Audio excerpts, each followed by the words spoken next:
Video का title देखकर शायद आप लोग यही सोच रहे होंगे कि अरे हमारे यहाँ तो 2 से अधिक स्टॉक एक्सचेंजेस है, लेकिन मैं आपको बता दूं हम सिर्फ केवल यहाँ पर 2 मुख्य नेशनल स्टॉक एक्सचेंजेस के बारे में बात कर रहे हैं, जो कि है NSE और BSE। क्या आपने कभी सोचा है कि अगर BSE पहले से ही देश के अंदर सबसे बड़ा नेशनल स्टॉक एक्सचेंज था तो NSE का जरूरत क्यों हुआ? इसी वीडियो में हम आपको बताएंगे कि भारत में NSE और BSE नामक 2 नेशनल स्टॉक एक्सचेंजेस क्यों है। आइए जानते हैं। नमस्कार दोस्तों, this is Soumitro and welcome to our new video. इसे समझने के लिए सबसे पहले हमें ये समझना होगा कि स्टॉक एक्सचेंजेस का मुख्य उद्देश्य क्या है। यहाँ पर लोगों का एक गलत धारणा यह है कि स्टॉक एक्सचेंजेस कोई सरकारी संस्था है जो कि आम अच्छे के लिए मौजूद है, और इसीलिए ये सारे सवाल भी है। लेकिन स्टॉक एक्सचेंजेस कोई गवर्नमेंट एंटिटीज नहीं है, बल्कि ये प्राइवेटली ओन है।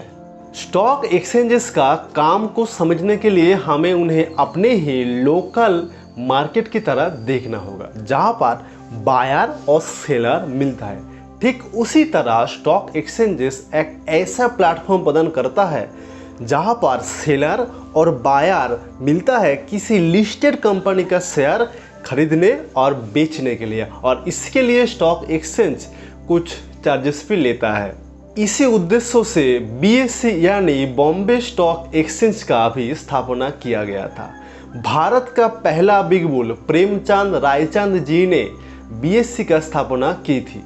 रायचंद 19वीं सदी के मोस्ट पावरफुल बिजनेसमैनों में से एक थे। उन्होंने स्टॉक ब्रोकिंग के माध्यम से अच्छी खासी कमाई की थी। BSE की कहानी साल 1855 से शुरू होता है, जब 22 स्टॉक ब्रोकर मुंबई की टाउन हॉल के सामने एक बरगद के पेड़ के नीचे मिले अपने ही सिक्योरिटीज को खरीदने और बेचने के लिए। इसीलिए BSE एशिया का सबसे प्राचीन स्टॉक एक्सचेंज है। इसी तरह देश का अलग अलग सिटीज में रीजनल एक्सचेंजेस बनाया गया था। 22 स्टॉक ब्रोकर की इसी ग्रुप ने खुद को the native share and stock broker association नाम दिया था। जैसे जैसे दलालों की संख्या बढ़ते गया, उनका स्थिति भी बदलने लगा। आखिरकार इन्होंने खुद को 1874 में दलाल स्ट्रीट शिफ्ट कर दी। BSE का विकास हुआ और आखिर में 1957 में सरकार द्वारा BSE को मान्यता प्राप्त हुआ, और तब BSE ही केवल नेशनल स्टॉक एक्सचेंज हुआ करता था। अब यहाँ पर कल्पना कीजिए कि अगर दुनिया में सिर्फ एक ही बैंक होता तो क्या होता। बैंक अपने कस्टमर से ज़्यादा सर्विस चार्ज लेता, बैंक खुद को अपग्रेड भी नहीं करता और कस्टमर की सुनाई भी नहीं होती। आखिरकार बैंक जानते हैं कि सिर्फ यह पर हम ही हम हैं और कोई नहीं है। कुछ इसी तरह का हालत था BSE में। ऊपर से BSE को कुछ प्रभावशाली और शक्तिशाली दलाल द्वारा नियंत्रण किया गया था। शायद ये कहना भी गलत नहीं होगा कि एक पावरफुल ब्रोकर की ग्रुप ने देश का सबसे बड़ा नेशनल स्टॉक एक्सचेंज को शासन किया था। उस दौरान BSE खराब डिलीवरी, डुप्लीकेट सर्टिफिकेट और शेयर प्राइस हेरफेर से भरा पड़ा था। ये छोटे इन्वेस्टरों को पैसे पर पावरफुल और बड़े इन्वेस्टरों को लाभ देने के लिए किया गया था। उसके ऊपर दलाल बनने के लिए एग्जिस्टिंग दलालों के रिश्तेदार होने चाहिए या फिर 1 करोड़ रुपीस का मेंबरशिप लेना पड़ता। उस जमाने में 1 करोड़ रुपीस का कितना वैल्यू होता। 1980 से देश के कोने कोने से छोटे निवेशकों ने इक्विटीज मार्केट पर निवेश करना शुरू किया था, लेकिन 1990 आते आते उन छोटे इन्वेस्टरों को बहुत सारे प्रॉब्लम भी आने लगा और उन्हें लॉसेस भी उठाना पड़ा।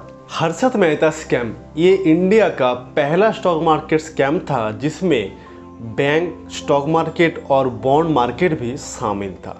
लगभग ये 4000 करोड़ की स्कैम था। इसके अलावा MS सूज शेयरों के भाव में हेरफेर करना, एक्सचेंजों पे दलालों का मनमानी के कारण बहुत सारे प्रॉब्लम भी आने लगा, जिसके चलते BSE को 3 दिन तक बंद रखना पड़ा था। हालांकि इन सभी में से हर्षद मेहता स्कैम इतना बड़ा था कि इसको नज़रअंदाज नहीं किया जा सकता था। सरकार ने इस प्रॉब्लम को आइडेंटिफाई की और एक नया safe, secure and advance stock exchange बनाने का सिद्धांत ली और इसके लिए देश के बड़े बड़े इंस्टीट्यूशन जैसे LIC, IDBI, SBI इनसे बात करना शुरू कर दी। लेकिन ये इतना आसान भी नहीं था। BSE का होते हुए देश में और एक नया एक्सचेंज, देश के सारे रीजनल एक्सचेंज से विरोध आने लगा। BSE के दलालों ने भी एड़ी चोटी की जोर लगा दी, लेकिन सरकार भी कह दी मैं झुकूंगा नहीं सर। और 1993 में NSE को ऑफिशियली सेटअप किया गया था। BSE में जहां दलाल स्ट्रीट पर एक लॉबी में ब्रोकर के हाथों ट्रेडिंग होता था, अब वहां पर NSE में देश के किसी भी कोने से कोई भी रियल टाइम ट्रेडिंग कर सकता था। जब NSE पहली बार कंप्यूटराइज ट्रेडिंग इंट्रोड्यूस किया, तब BSE की दलालों ने सोचा था कि भारत में कंप्यूटर लिटरेसी कम होने के कारण ये आइडिया बुरी तरह से फ्लॉप होगा, लेकिन ऐसा हुआ नहीं था। इसके अलावा NSE ने BSE में पाए गए प्रॉब्लम को आइडेंटिफाई किया और एक एक करके सॉल्यूशन निकाला। जैसे आप ब्रोकर बनने के लिए किसी का रिश्तेदार या फिर 1 करोड़ रुपीस का प्रीमियम देने का कोई ज़रूरत नहीं है। जो कैंडिडेट एलिजिबल है बस उन्हीं से ही कुछ सिक्योरिटीज मनी लेकर उन्हें ब्रोकिंग का सर्टिफिकेट दिया जाता था। सेटलमेंट प्रोसेस को भी NSE ने कम किया था। जहां पर BSE में 15 डेज लगता था, अब वहां पर NSE में 7 डेज लगता है। अब तो ये टाइम और भी कम हो गया। शुरू में NSE में ट्रेडिंग अमाउंट काफी कम था, लगभग 10 करोड़ रुपीस एक दिन का।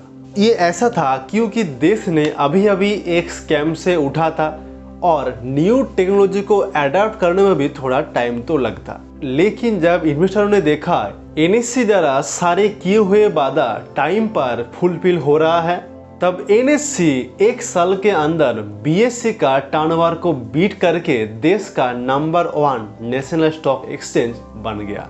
NSE ने बाकी एक्सचेंज को खुद को अपग्रेड करना और इन्वेस्टर डिमांड को सबसे आगे रखने में मजबूर किया। आज इंडियन स्टॉक मार्केट को पूरा दुनिया ने one of the most efficient stock market का स्थान दिया है। ये हमारे लिए एक गर्व की बात है। उम्मीद करता हूँ आपको ये वीडियो अच्छा लगा। Thank you so much.